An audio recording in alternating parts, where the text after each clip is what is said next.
Predsjednik Rusije Vladimir Putin izjavio je da se na Rusiju vrši agresivan spoljni pritisak, da protivnici zemlje pozivaju da se ona podeli na desetine mini država, kao i da su protivnici Rusije ljudi sa neokolonijalnim razmišljenjem idioti, jer kako je istakao ne shvataju da je upravo nacionalna raznolikost ono što čini zemlju jačom i uzalud računaju na taj efekat. Već sam rekao da su ljudi koji se rukovode svojim neokolonijalnim idejama idioti i oni bi zauzeli drugo mesto u konkurenciji idiota. Zašto samo drugo? Zato što su idioti, rekao je ruski lider. On je istakao da se vrši agresivan spoljni pritisak na Rusiju, na celo rusko društvo. Vidimo kakav se agresivan spoljni pritisak sada vrši na Rusiju, na celo naše društvo.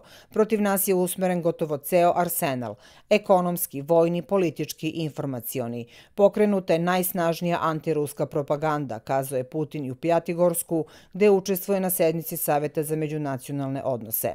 On je istakao da ne prestaju napadi na rusku kulturu i duhovne vrednosti, kao ni pokušaj da se zabije klin u bratstvo naroda koji žive u Rusiji. Naši protivnici smatraju da je multinacionalnost Rusije njena slaba tačka i čine sve da nas podele.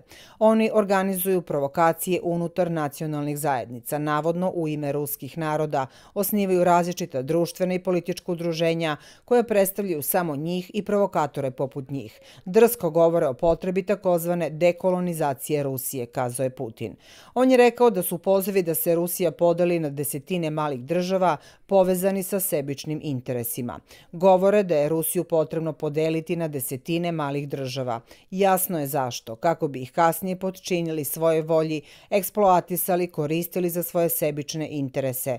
Oni nemaju druge ciljeve, ocenio je ruski lider.